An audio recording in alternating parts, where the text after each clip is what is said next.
everyone, I'm Rhino Clavin with your Diz Daily Fix for Friday, February 17th, 2017, and here's what's happening today. First up, we all knew it was bound to happen, and it looks like ticket prices are increasing at Universal Orlando Resort. In the wake of the Walt Disney World Resort raising its ticket prices earlier this week, Universal Orlando Resort has followed suit with a ticket price increase of their own, which is not uncommon at all. Actually, that's usually how it works here. One park raises its price, and then the others follow suit. Now, one-day single park admission now starts at $110, increased from $105. Park-to-park tickets start at $165, increased from $155. Adult peak season tickets are priced at $124 for one day and $179 for 2 days. Similar to Disney, Universal has a selection of different ticket bundles that decrease the per-day price of multiple day visits to the parks the more days you purchase, which is actually a pretty good deal, especially if you're looking to stay for more than just the usual 1 or 2 days. Annual passes are still beginning at $260 for the ones that include blockout dates. Park visitors are able to save $20 on multiple day tickets by purchasing them online, which is a pretty good deal. And there has not been an announcement on the single day price ticket for Volcano Bay. However, the 3-day park tickets that include Volcano Bay visits are priced from $220 to $275, depending on whether visitors choose to visit one park per day or have unlimited ability to go from park to park to park. As always, we'll have more detailed information as it becomes available, so make sure you're staying tuned. Up next, some big changes are coming to Coronado Springs and Caribbean Beach. Walt Disney World has announced plans for some major expansion and updates at 2 of its popular themed resorts. At Disney's Coronado Springs Resort, Disney is building a new 15-story tower with 500 suites and concierge-level rooms. Current rooms will also get a refresh, as well as the landscaping around the resort, which will be transformed into, quote, floating gardens and an island oasis that connects the resort through a series of bridges.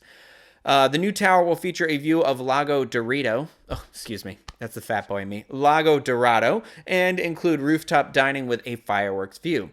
Disney is really into adding these like rooftop view dining and drinking experiences, and I love it. If you haven't been to Disney Springs and checked out any of the places that offer rooftop views there, you got to do it, especially around sunset. I mean, whatever you think of Florida, it has some of the most beautiful sunsets you'll ever lay your eyes on. Now, over at Disney's Caribbean Beach Resort, Disney will be adding to Centertown, the current marketplace. Centertown or Centerton? Centerton.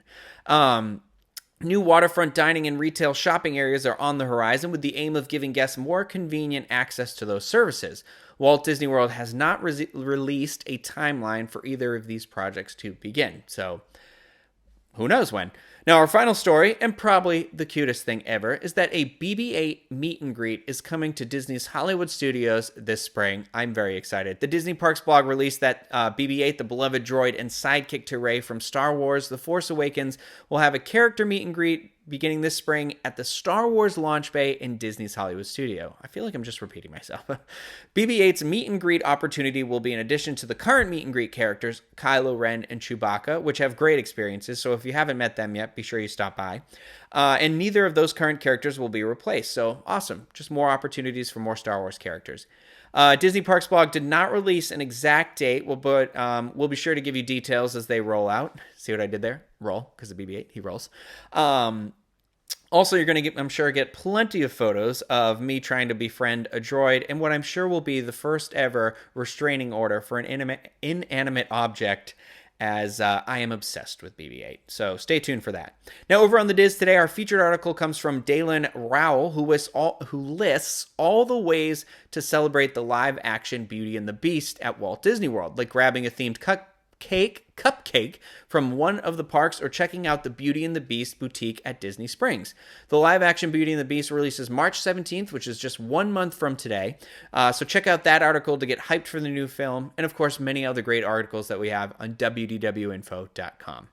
Now, turning on to Diz boards today is a thread discussing the benefits of riding Kilimanjaro Safaris as early as possible. The thread was started by Molly Girl 21, who describes how their family arrived at the attraction just after Disney's Animal Kingdom opened for the day, and they were able to see tons of animals during their ride. They rode again a half hour later and only saw a few animals. Now, obviously, everyone's experience will be different, but it can be fun to hear what others have to say. Take a look at this thread entitled AK Safari 30 minutes makes a huge difference on our theme parks, attractions, and strategies forum, and join the discussion at disboards.com. And while we're on the topic of Animal Kingdom, actually, if you are in the parks today, be sure to check out the debut of Rivers of Light this evening, 7:15, Animal Kingdom. After numerous delays, it might actually be happening, so we'll see. I'll be in the park tonight covering that, though, as part of a media event, so if you see me, please stop and say hello. I love meeting you guys, so it'd be awesome. There is a new episode of Diz Pop out today as well. Diz Pop is our podcast hosted by myself and deals with Disney, Pixar, Marvel, Star Wars, and all things pop culture that I find relevant to my lives and that you should find relevant to yours as well. So today I'm going to be giving you my thoughts and opinions on the Lego Batman movie. So that episode is already out, so you can actually check it out on our YouTube channel at youtube.com/DizUnplugged, or of course, always the Diz Pop iTunes feed over there on iTunes. So finally, I've got the weather. Out in Anaheim today and tomorrow, it's going to be rainy, so make sure you're bringing an umbrella to the park. Highs are going to be around 60s and lows around the 50s. Here in Orlando, however, it's going to be some sunny days. We're going to get highs right around 80s with lows tonight in the mid-50s and in the mid-60s tomorrow night.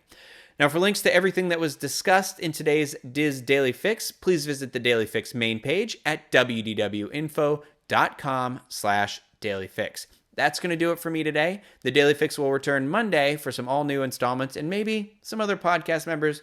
Who knows? Maybe it's just me now. No, I'm just kidding. But you'll see all those guys back again. I hope you all have a great weekend, and I'll see you next week. Bye, everyone.